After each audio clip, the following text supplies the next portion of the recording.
Well, good evening, everybody. Welcome. Elon, thanks for being here. Thank you for having me.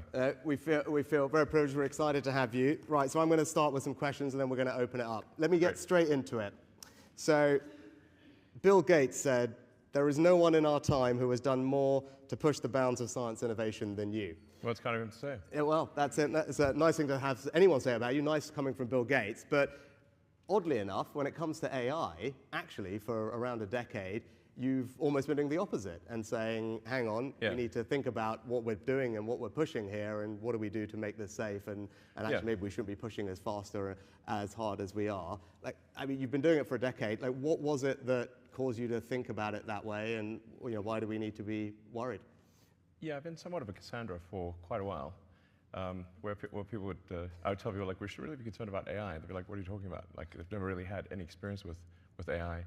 But since I was immersed in technology, I have been immersed in technology for a long time, I could see it coming. But I think this year was, there have been a number of breakthroughs. I mean, the point at which someone can see a dynamically created video of themselves, like somebody can make a video of you saying anything in real time, or me. So there's sort of the deepfake videos, which are really incredibly good. In fact, sometimes more convincing than real ones. And deep real. And then obviously things like ChatGPT were quite remarkable. Now I saw GPT-1, GPT-2, GPT-3, GPT-4, the whole sort of lead up to that. So it was easy for me to kind of see where it's going. If you just sort of extrapolate the points on a curve and assume that trend will continue, then we will have profound artificial intelligence, and obviously at a level that far exceeds human intelligence. But I'm glad to see at this point that people are taking safety seriously, and I'd like to say thank you for holding this AI safety conference. I think actually it will go down in history as being very important. I think it's really quite profound. And I do think overall that the potential is there for artificial intelligence, AI, to have most likely a positive effect and to create a future of abundance where there is no scarcity of goods and services. But it is somewhat of the magic genie problem, where if you have a magic genie that can grant all the wishes, usually those stories don't end well. Be careful what you wish for, including wishes. Yeah. So you talked a little bit about the summit, and thank you for being engaged in it, which has been great, and people enjoyed having you there, participating in this dialogue. Now, one of the things that we achieved today in the meetings between the companies and the leaders was an agreement that externally, ideally governments, should be doing safety testing of models before they're released. Yeah. I think this is something that you've spoken about a little bit. It was something we worked really hard on because my job in government is to say, hang on, there is a potential risk here, not a definite risk, but a potential risk of something that could be bad. Yeah. My job is to protect the country. Yes. And we can only do that if we develop the capability we need in our safety institute and then go in and make sure we can test the models before they are released. Delighted that happened today, but what's your view on what we should be doing, right? You've talked about the potential risk, right? Again, we don't know, but what are the types of things governments like ours should be doing to manage and mitigate against those risks? Well, I generally think that it is good for government to play a role when the public safety is at risk. So, really for the vast majority of software, the public safety is not at risk. I mean, if the app crashes on your phone or your laptop, it's not a massive catastrophe. But when you're talking about digital superintelligence, I think, which does pose a risk to the public, then there is a role for government to play to safeguard the interests of the public. And this is, of course, true in many fields, aviation, cars. I deal with regulators throughout the world because of Starlink being communications, rockets being aerospace, and cars, being vehicle transport. So I'm very familiar with dealing with regulators, and I actually agree with the vast majority of regulations. There's a few that I disagree with from time to time, but 0.1% probably, or less than 1% of regulations I disagree with. So, and there is some concern from people in Silicon Valley who've never dealt with regulators before, and they think that this is going to just crush innovation and slow them down and be annoying. But and it will be annoying. It's true. They're not wrong about that. But I think we've learned over the years that having a referee is a good thing. And if you look at any sports game, there's always a referee. And nobody's suggesting, I think, to have a sports game without one. And I think that's the right way to think about this, is for government to be a referee to make sure the sportsmanlike conduct and that the public safety is, is addressed, that we care about the public safety. Because I think there might be, at times, too much optimism about technology. And I say that as a technologist. I mean, so I ought to know.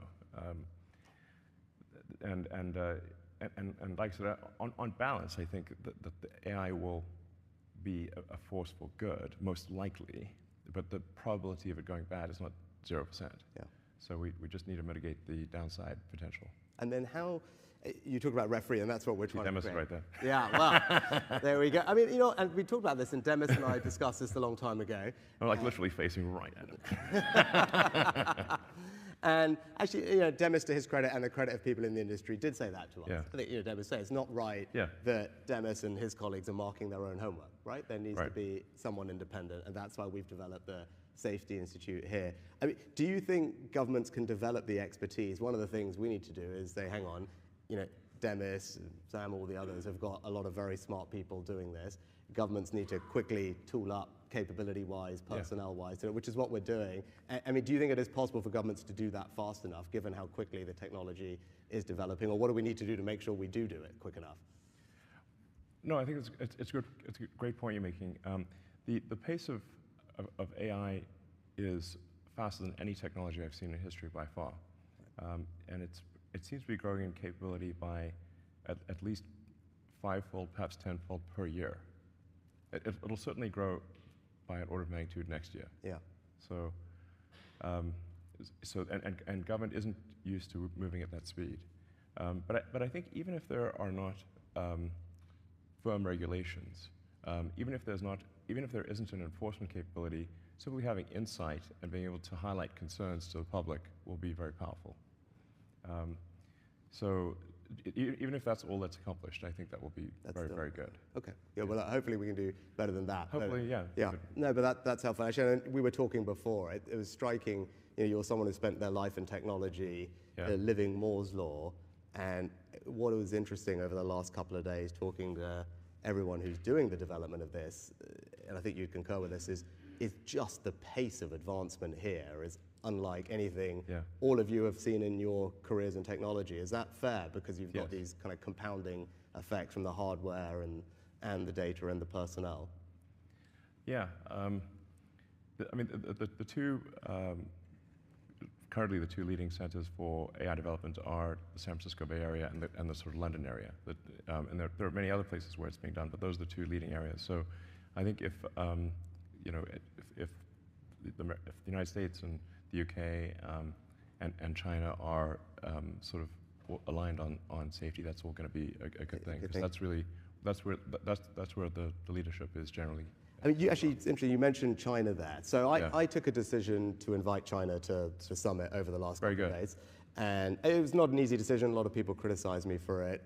My view was, if you're going to try and have serious conversation, you need to. But what were your thoughts? You do business all around the world. You just talked about it there. Yeah. Should we be engaging with them? Can we trust them? Is that the right thing to have done?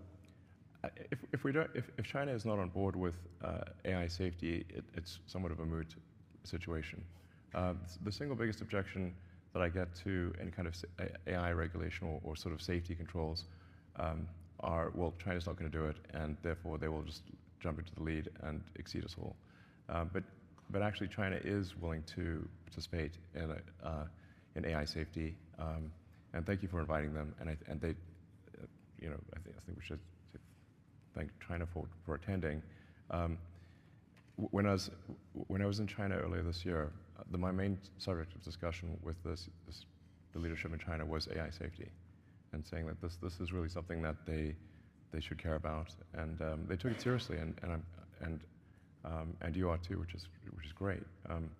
And having them here, I think, was essential. Really, if they're not participants, it's pointless. It's pointless. Yeah, no, and I think we were pleased. I think they were engaged yesterday in the discussions and actually ended up signing the same communique that everyone else did. That's great. Which is a good start, right? And as I said, we need everyone to approach this in a similar way if we're going to have, I think, a realistic chance of resolving it. I was going to you talked about innovation earlier and regulation being annoying.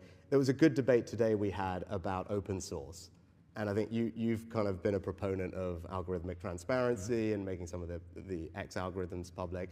And I think we were talking about Jeffrey Hinton on the way in. Yeah. You know, he's been very concerned about open source models being used by bad actors. You've got a group of people who say they are critical to innovation happening in that distributed way. Look, it's a trick. There's probably no perfect answer, and there's a tricky balance. What are your thoughts on how we should approach this open source question, or where should we be targeting whatever regulatory or monitoring that we're going to do? Well, the open source algorithms and data tend to lag the closed source by 6 to 12 months. But given the rate of improvement, there's actually therefore quite a big difference between the closed source and the open. If things are improving by a factor of, let's say, 5 or more, then being a year behind you're 5 times worse. So it's a pretty big difference, and that might be actually an okay situation. But it certainly will get to the point where you've got open source AI that can do that will start to approach human level intelligence, or perhaps exceed it. I don't know quite what to do about it. I think it's somewhat inevitable that there'll be some amount of open source, and I guess I would have a slight bias towards open source, because at least you can see what's going on, whereas closed source, you don't know what's going on. Now, it should be said with AI that even if it's open source, do you actually know what's going on? Because if you've got a gigantic data file and sort of billions of data points or weights and parameters, you can't just read it and see what it's going to do. It's a gigantic file of inscrutable numbers. You can test it when you run it. You can test it. You can run a bunch of tests to see what it's going to do, but it's probabilistic as opposed to deterministic. It's not like traditional programming where you've got very discrete logic and the outcome is very predictable, and you can read each line and see what each line's going to do. A neural net is just a whole bunch of probabilities. I mean, it sort of ends up being a giant comma-separated value file. It's like, our digital God is a CSV file? Really? Okay. But that is kind of what it is. Yeah. No, that point you've just made is one that we have been talking about a lot because, again, conversations with the people who are developing the technology make the point that you've just made.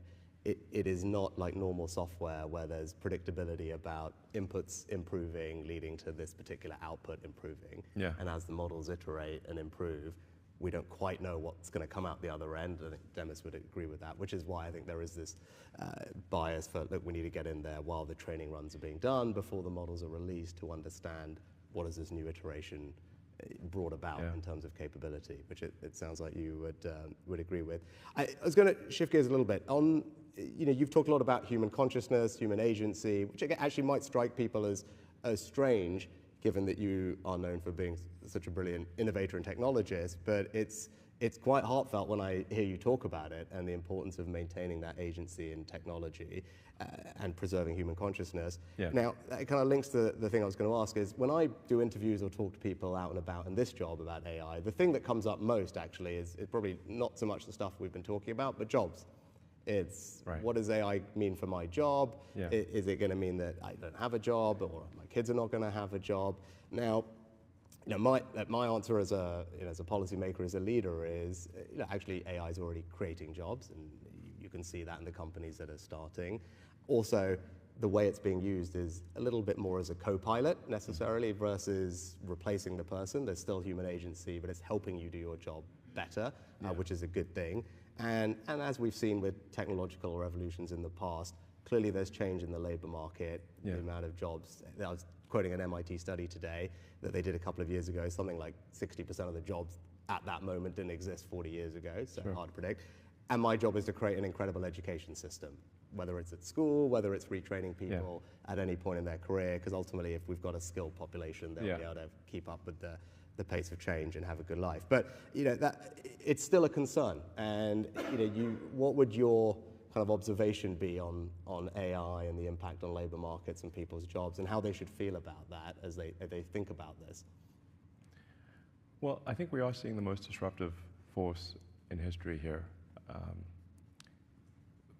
Where we have for the first time, we will have for the first time something that is smarter than the smartest human. And that, I mean, it's hard to say exactly what that moment is, but there will come a point where no job is needed. You can have a job if you want to have a job for sort of personal satisfaction, but the AI will be able to do everything. So I don't know if that makes people comfortable or uncomfortable. That's why I say if you wish for a magic genie, that gives you any wishes you want, and there's no limit. You don't have this three wish limit nonsense. You just have as many wishes as you want. It's both good and bad. One of the challenges in the future will be, how do we find meaning in life if you have a magic genie that can do everything you want? I do think it's hard, when there's new technology, it tends to usually follow an S-curve. In this case, we're going to be on the exponential portion of the S-curve for a long time. And you'll be able to ask for anything. It won't be, and we won't have universal basic income, we'll have universal high income. So in some sense, it'll be somewhat of a leveler or an equalizer, because really, I think everyone will have access to this magic genie. And you'll be able to ask any question. It'll certainly be good for education. It'll be the best tutor you could, and the most patient tutor. Sit there all day. But there will be no shortage of goods and services. We'll be an age of abundance. I think I'd recommend people read Ian Banks. The Banks culture books are probably the best envisioning, in fact, not probably, they're definitely by far the best envisioning of an AI future. There's nothing even close. So I'd really recommend Banks. I'm a very big fan. All his books are good. There's not say which one, all of them. So that'll give you a sense of what is I guess, a fairly utopian or protopian future with AI. Yeah. Which is good from as you said, it's a universal high income, which is a nice phrase, and it's good from a kind of materialistic sense, age of abundance. Actually, that it kind of then leads to the question that you posed, right? I'm someone who believes work gives you meaning, right? I talk a lot about that as I think work is a good thing. It gives people purpose in their lives, and if you then remove a large chunk of that, what does that mean, and where do you get that? Yeah. Where do you get that drive, that motivation, that purpose? I mean, you were talking about it. You work a lot of hours. I do. As I was mentioning when we were talking earlier, I have to somewhat engage in deliberate suspension of disbelief because if I'm putting so much blood, sweat, and tears into a work project and burning the 3 a.m. oil, then I'm like, wait, why am I doing this? I can just wait for the AI to do it. I'm just lashing myself for no reason. Yeah. I must be a glutton for punishment or something. We call Demis and tell him to hurry up, and then you can have a holiday, right? That's the plan. Yeah, no, it's a tricky thing, because I think part of our job is to make sure that we can navigate to that very, I think, largely positive place that you're describing, it is, I think, and help people through it between now and then, because these things bring a lot about a change in the labor market, as we've seen. Yeah, I think it probably is generally a good thing, because there are a lot of jobs that are uncomfortable or dangerous or sort of tedious, and the computer will have no problem doing that. They're happy to do that all day long. So, it's fun to cook food, but it's not that fun to wash the dishes. But the computer is perfectly happy to wash dishes. And I guess there is, we still have sports like where humans compete in like the Olympics, and obviously a machine can go faster than any human, but we still humans race against each other. and have have these sports competitions against each other where even though the machines are better, they're still, I guess, competing to see who can be the best human at something. Yeah. And people do find fulfillment in that. Yeah. So I guess that's perhaps a good example of how even when machines are faster than us, stronger than us, We still find a way. we still enjoy competing against other humans to at least see who's the best human. Yeah. That's a good analogy. And we've been talking a lot about managing the risks. Just before we move on and finish on AI, is just talk a little bit about the opportunities. You're engaged in lots of different companies, Neuralink being an obvious one, which is doing some exciting stuff. You touched on the thing that I'm probably most excited about, which is in education. Yeah. And I think many people will have seen Sal Khan's video from earlier this year, his TED Talk about, as you talked about, it's like personal tutor. Yeah, personal every tutor, child. an amazing personal tutor. An amazing personal tutor, and we know the difference in learning. Having that personalized tutor is incredible compared to classroom learning. So if you can have every child have a personal tutor specifically for them that then just evolves with them over time, that could be extraordinary. And so that, for me, I look at that, I think, gosh, that is within reach at this point, and that's one of the benefits I'm most excited about. Like when you look at the landscape of things that you see as possible, what is it that you are particularly excited about? I think certainly AI tutors are going to be amazing. Perhaps already are. I think there's also perhaps companionship, which may seem odd because how can the computer really be your friend? But if you have an AI that has memory, and remembers all of your interactions and has read you can say like give it permission to read everything you've ever done. So it really will know you better than anyone, perhaps even yourself. And where you can talk to it every day, and those conversations build upon each other, you will actually have a great friend. As long as that friend can stay your friend and not get turned off or something. Don't turn off my friend. But I think that will actually be a real thing. And one of my sons is sort of has some learning disabilities and has trouble making friends actually. And I was like, well, an AI friend would actually be great for him. Oh, okay.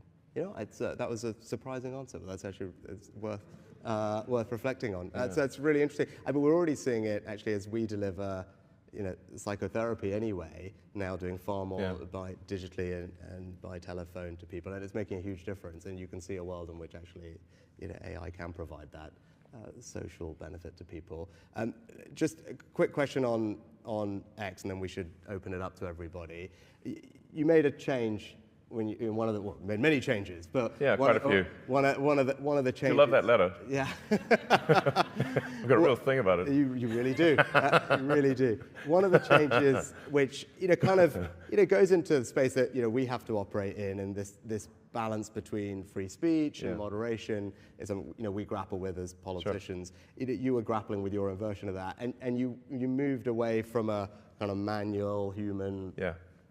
Way of doing it, the moderation, to the community notes, and I think that's it was an interesting change, right? It's not what everyone else has done. It would be good. What was the reasoning behind that, and why do you think that is a better way to do that? Part of the problem is if you empower people as sensors, then there's going to be some amount of bias they have, and then whoever appoints the sensors is effectively in control of information. So then. The idea behind community notes is, well, how do we have a consensus-driven, so it's not really censoring it, but consensus-driven approach to truth. How do we make things the least amount untrue? Like you can say, like, one can't perhaps get to pure truth, but you can aspire to be more truthful. So the thing about community notes is it doesn't actually delete anything, it simply adds context. Now that context could be, this thing is untrue for the following reasons. But importantly with community notes, everything is open source actually, so you can see the software, every line of the software, you can see all of the data that went into a community note, and you can independently create that community note. So if you see manipulation of the data, you can actually highlight that and say, well, there appears to be some gaming of the system, and you can suggest improvements. So it's maximum transparency, which is, I think, combined with a kind of wisdom of the crowds and transparency to get to a better answer, isn't it? And really, one of the key elements of community notes is that in order for a note to be shown, people who have historically disagreed must agree. Okay. And there is a bit of AI usage here. So we'll populate a parameter space around each contributor to community notes, and then a parameter space. So everyone's got basically these vectors associated with them. So it's not as simple as right or left. It's saying it's several hundred vectors that because things are more complicated than simply right or left. And then we'll do sort of inverse correlation. Say like, okay, these people generally disagree, but they agree about this note. Okay, so then that gives the note credibility. Okay. Yeah, Oh, that's the core of it, and it's working quite well. Yeah. I've yet to see a note actually be present for more than a few hours that is incorrect. So the batting average is extremely good. And when I ask people, say, oh, they're worried about community notes sort of being disinformation, I'm like, send me one, and then they can't. So I think it's quite good. I mean, the general aspiration is with the X platform is to inform and entertain the public, and to be as accurate as possible and as truthful as possible, even if someone doesn't like the truth. You know, people don't always like the truth. No. Not always. But that's the aspiration, and I think if we stay true to the truth, then I think we'll find that people use the system to learn what is going on, and to learn. I think actually truth pays. So I think it'll be what I mean. Assuming you don't want to engage in self-delusion, then I think it's the smart move. You know, so. Excellent, very helpful. Right, let's open it up to all our guests here. We've got some microphones. They'll come. Put your hands up. They'll come and find you. We've got yes. Go for it. Thank you. Good evening, Alice Bentinck from Entrepreneur First. Thank you for a fascinating conversation. I suppose a question for each of you. Prime Minister, the UK has some of the best universities in the world. We have the talent. What will it take for the UK to be a real breeding ground for unicorn companies? And Elon, being a founder in the UK is still a non-obvious career choice for the most exceptional technical talent. What are the cultural elements that we need to put into place to change this? Thank you both. John, you want to go first? Go for it.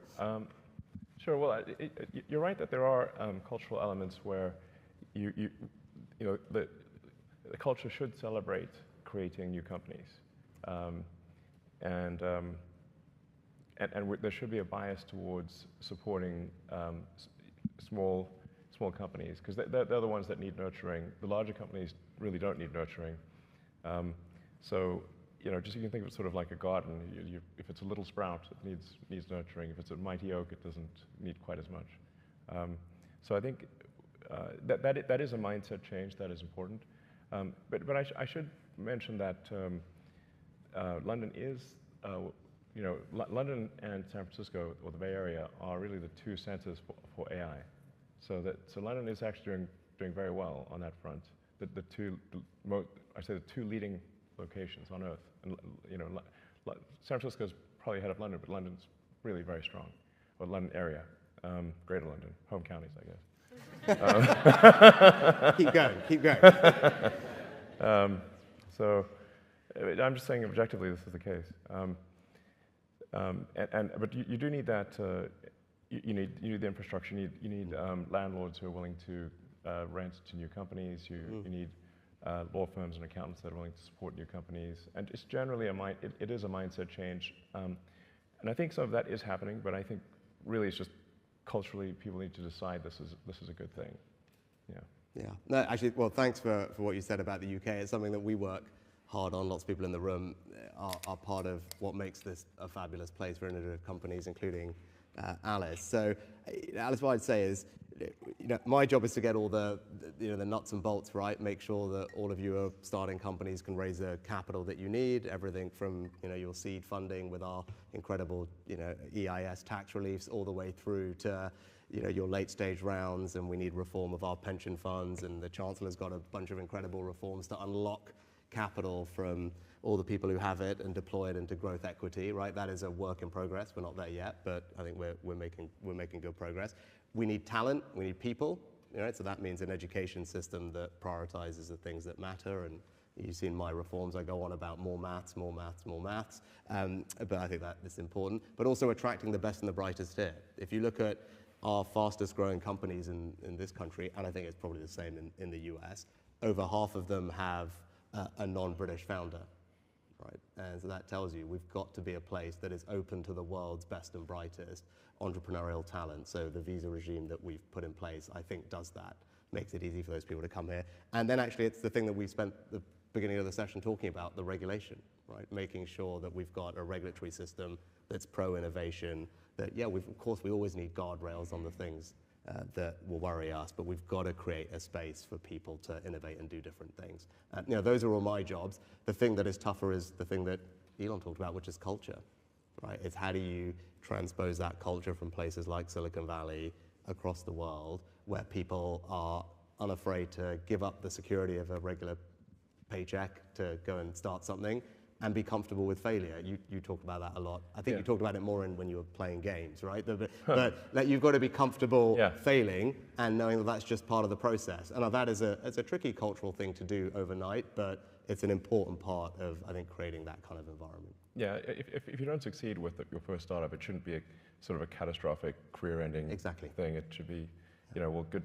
I think generally should be like, well, you gave it a good shot, and now try again. And exactly. And it's so one thing I was going to mention is, like, obviously creating a company is sort of a high risk, high reward situation, but I don't know quite how it works in the UK. I think it's probably better than continental Europe, but the stock options are very difficult in most parts of Europe. I'm not sure how it is in the UK, but if somebody's basically going to risk their sort of life savings and the vast majority of startups fail. So, I mean, you hear about the startups that succeed, but most startups consist of, a massive amount of work followed by failure. That's actually most companies. And so it's a high risk, high reward, and so the high reward part does need to be there for it to make sense. Yeah, I think that was a very soft pitch for a tax policy. Chancellor. But I can tell you, so look, I agree, and we have, I think, relative to certainly European countries, but certainly the US, definitely California, a much lower rate of capital gains tax. Okay. Right. So for those people who are risking and growing something, like, we think the reward should be there at the end. So it's 20% capital gains tax rate. And on stock options, I don't know if we've got anyone from Index Ventures in the room. So Index, one of our leading VC funds here, they do a regular report looking at most countries' tax treatment of stock options. Yeah. And when I was Chancellor, Treasury Secretary equivalent, we were, I think, down at, we were pretty good, but we were 4th or 5th. And I said, we need to, for exactly the reason that you mentioned, I was like, this has got to be the best place for innovators. We need to move that up.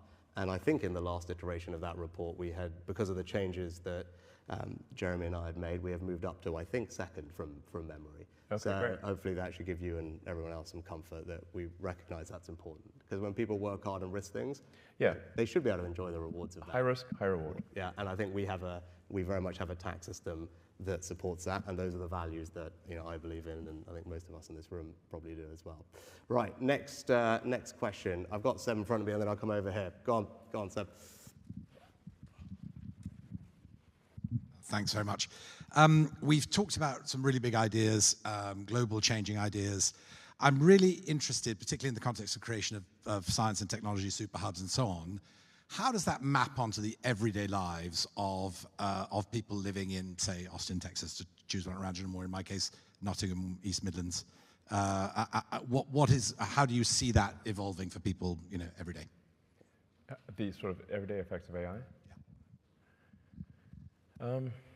For context, Elon, so Seb runs our equivalent of CVS, right, or Walgreens. So, when actually I visited, right, so he's got millions of people coming in his shops every day, and it's making sure, how do we make this relevant? I think, Seb, is your question. How is this relevant to that person? Maybe actually, I'll go first on that, because I think it's a fair point. I was just going over with the team a couple of things that we're doing, because I was saying, how are we doing AI right now that it's making a difference to people's lives? And we have this thing called gov.uk, which actually, when it happened several years ago, was a pioneering thing. All the government information brought together on one website, gov.uk, and so you need to get a driving license, passport, any interaction with government. It was centralized in a very easy, relatively easy to use way. Better than most. Better than most. Yeah. Exactly. So we're about to deploy AI across that platform. Yeah. So that is something that I think several million people a day use, right? So a large chunk of the population is interacting with gov.uk every single day to do all these day-to-day tasks, right? Every one of your customers is doing all those things. And so we're about to deploy AI into that to make that whole process so much easier. Because some people will be like, look, well, I'm currently here and I've lost my passport and my flight's in 5 hours. At the moment, that would require how many steps to figure out what you do. Actually, when we deploy the AI, it should be that you could just literally say that and boom, boom, boom, boom, boom. This is what we're going to do. Walk you through it, and that's going to benefit millions and millions of people every single day, right? Because that's a very practical way in my seat that I can start using this technology to help people in their day-to-day lives, not just healthcare discoveries and everything else that we're also doing. But I thought that's quite a powerful demonstration of literally your day-to-day customer seeing actually their just day-to-day life get a little bit easier because of something that Elon Demis and others in this room have helped create. Yeah, no, exactly. The most immediate thing is just being able to ask, like having a very smart friend that you can ask anything. Right. Ask how to make something, how to solve any problem, and it'll tell you. And obviously companies are going to adopt this, so I think you'll have much better customer service, I guess, essentially. That'll probably be the first thing you notice. And then we talked about education. Yeah. So having a tutor, so if you're trying to understand a subject, like having a phenomenal tutor on any subject, that's really pretty much there already, almost. I mean, we need to, obviously AI needs to stop hallucinating before, it can't give you, we still have a little bit of the problem where it can give you an answer that's confidently wrong, with great grammar, and bullet points and everything and citations that was not real. So it has to be, okay, we need to make sure it's not giving you confidently wrong tutor answers. But that's going to happen pretty quickly where it is actually correct. Which, so, I was going to say, for any parent who was homeschooling during COVID and realizing what their kids needed to be helped with, that will come as an enormous relief, I think. Yeah. So, very, very good. Right, have we got, let's go questions over here. Who have we got? Have we got any microphones? Or Brent, are you there? Perfect. Hi, Brent Hobman. So, you've spoken eloquently about abundance and the age of abundance. So it feels like obviously with AI, it's everything everywhere, all at once. But with robots, and to get the age of abundance, we'll need a lot of robots. I know you're working a lot on robots as well. Are there sort of constraints that we should think of, and our politicians should be thinking of, that one country might get heavily behind in robots that can do all of these things and enter the age of abundance, and therefore be at a strategic disadvantage? Well, really anything that can be actuated by a computer is effectively a robot. So you can think of, frankly, Tesla cars are robots on wheels. Anything that's connected to the internet is effectively an endpoint actuator for artificial intelligence.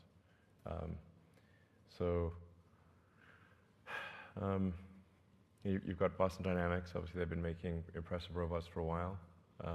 I think they're, at this point, mostly owned by Hyundai, so I guess Hyundai is probably going to make robots that are humanoid and some rather interesting shapes that I wasn't anticipating, like the one that looks like has wheels and looks sort of like a kangaroo on wheels. I'm not sure what that is, but looks a little demented, frankly. But there's going to be all sorts of robots. You've got the company Dyson in the UK, which I think does some pretty impressive things. I think the UK will not be behind, actually, on that front. UK also has ARM, which is really the best, one of the best, perhaps the best, in chip design in the world. Tesla uses a lot of ARM technology. Almost everyone does, actually. So I think the UK is in a strong position. Germany obviously makes a lot of robots, industrial robots. I think generally countries that make robots of any kind, even if they seem somewhat conventional, will be fine.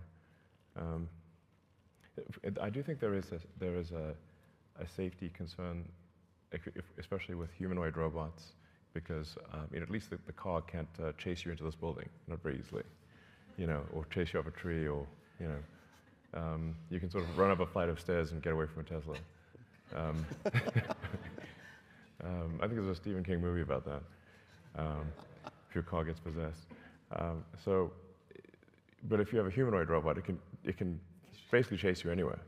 So I think we should have some kind of hardwired local cutoff that you can't update from the internet. So anything that can be software updated from the internet obviously can be overridden. But if you have a local sort of off switch where you perhaps say a keyword or something, and then that puts the robot into a safe state,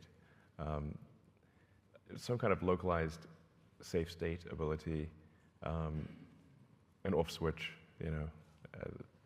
where you don't have to get too close to the robot. I don't know. So if we've got millions of these things going all over the place. You're not selling it, just, like No, I know. I'm saying this is something we should be quite concerned about, because if the robot can follow you anywhere, then, what if they just one day get a software update and they're not so friendly anymore? Then we've got a James Cameron movie on our hands.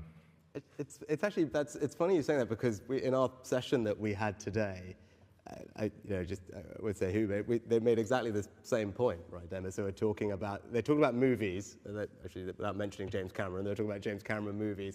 But they're saying, if you think about it, it's not just those movies, but any of these movies, trains, subways, metros, cars, buses, they said all these movies with the same plot fundamentally all end with the person turning it off, right? Or finding a way to shut the thing down. And they were making the same point that you were about the importance of actual physical off switches. Yeah. And so all the technology is great, but fundamentally this same movie is played out 50 times. We've all watched it, and it all fundamentally, the point I'm referring to, right? It all ends in pretty much the same way, with someone finding their way to just do the thing.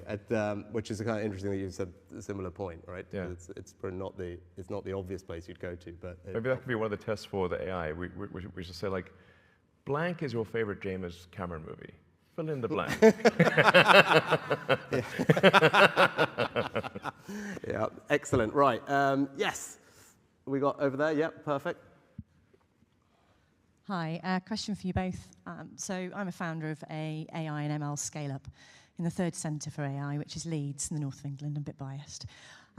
Since the launch of ChatGPT, 3 months after that, we saw a real increase in phishing attacks using much more sophisticated language patterns.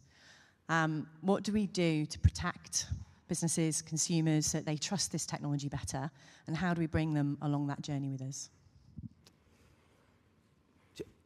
Well, I think we shouldn't trust it that much, actually. It is actually quite a significant challenge, because we're getting to the point where even open source AI can pass human capture tests. So, this is, are you a human? Identify all the traffic lights in this picture. You're like, okay. AI is going to have no problem doing that. In fact, it'll do it better than a human and faster than a human. So we're like, how do you, at the point at which it's better passing human tests than humans, then, well, what tests actually make sense?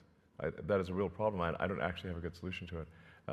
That's one of the things we're trying to figure out on the X platform is how to deal with that, because we really are at the point where even with open source, readily available AI, you don't need to be sort of leading the field. You can actually be better than humans at passing these tests.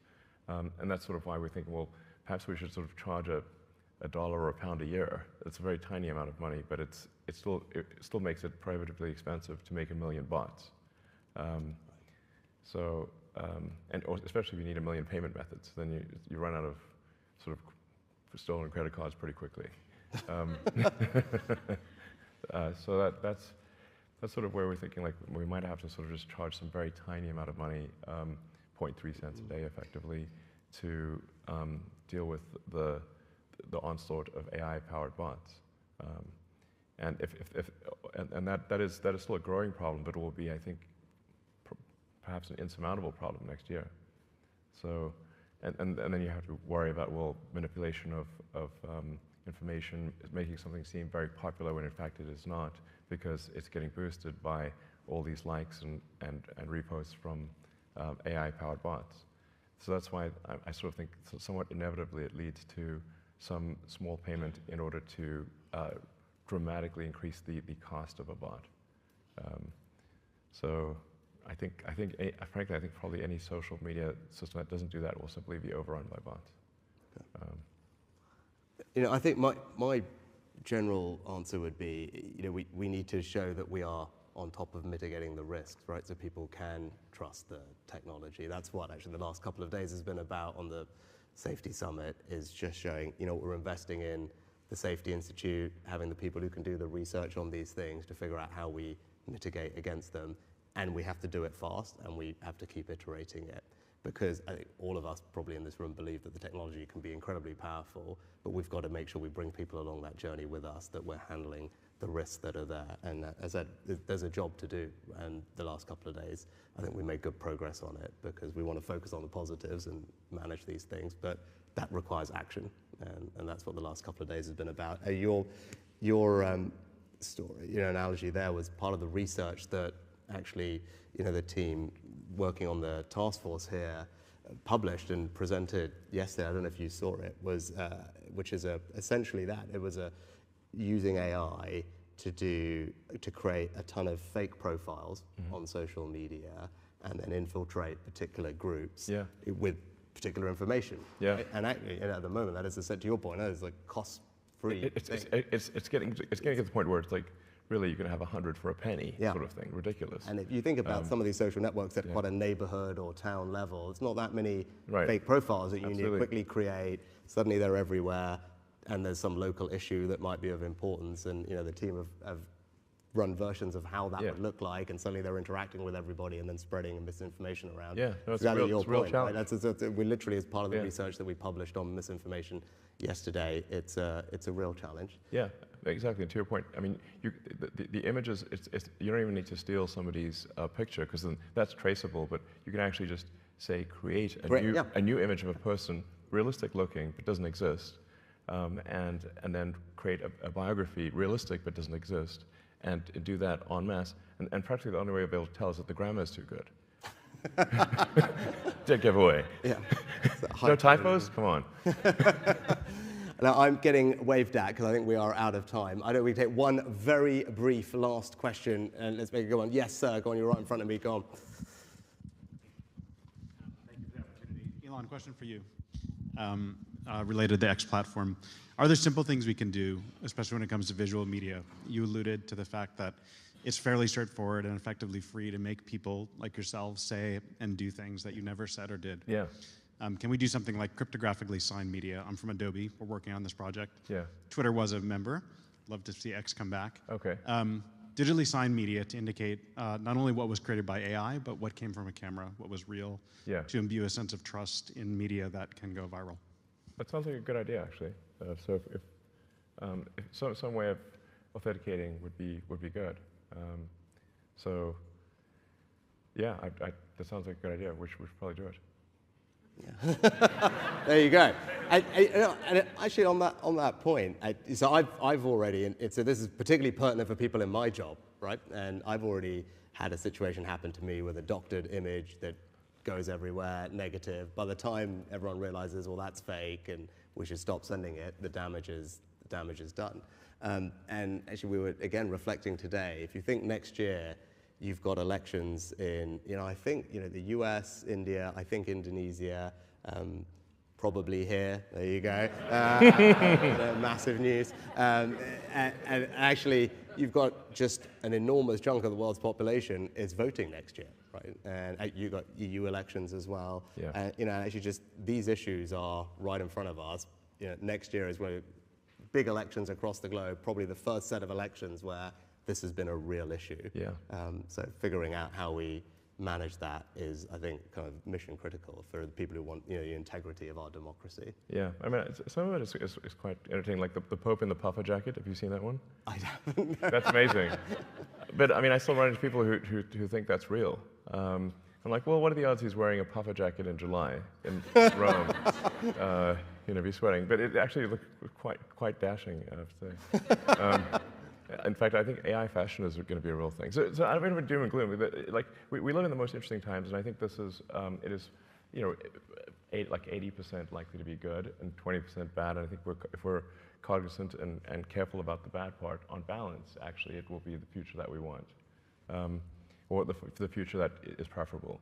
And it actually will be somewhat of a leveler, an equalizer, in the sense that I think everyone will have access to goods and services and education, and so I think probably it leads to more human happiness. So I guess I'd probably leave on an optimistic note. Perfect. Yeah. That is a great note to end on. I think that we all want that better future. Yeah. We think it's there. The promise of it is certainly there. Lots of people in this room, including yourselves, are working hard to make it happen. Our job in government is to make sure it happens safely. But on the basis of this conversation in the last couple of days, I'm certainly leaving more confident that we can make that happen. Yeah. So it's been a huge privilege and pleasure to have you here. Well, thank you very very much for having me.